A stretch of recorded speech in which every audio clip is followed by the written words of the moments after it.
This is called Storytelling for Change, Shaping and Sharing Inclusive Narratives. Across higher education, media, and the arts.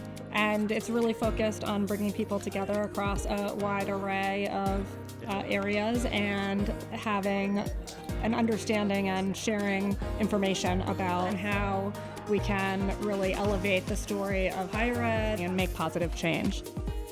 The first panel we have is media narrative panel. So the emphasis is really on how do you tell the story and how do you make sure that stories that should be heard make their way into the public space.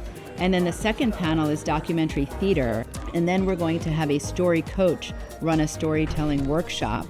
And the title of that session is What's Your Story? And through the whole time, we're going to still grapple with the current moment that we're in. When you want to tell a story for change, it's the recognition that that is a deeply and intrinsically and exclusively human thing. In the age of AI, in the age of tech, what we need more than ever is not just an intellectual life, but a meaningful life. There is some natural friction between you and telling jokes on a daily basis, and so it's important to find ways to kind of grease the wheel and make it so we're not constantly being dragged down.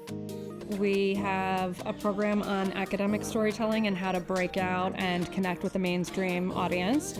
We also have a program all about careers and the first sort of phases of the career ladder and how to start climbing.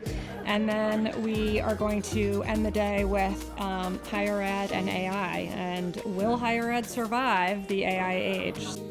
Without human, durational, committed attention, storytelling becomes impossible.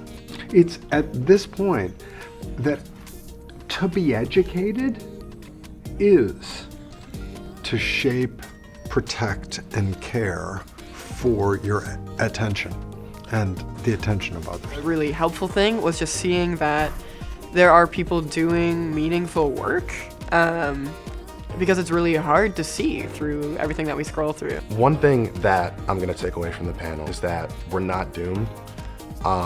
This school has set us up in such a way that we're not going to be backed into one corner professionally.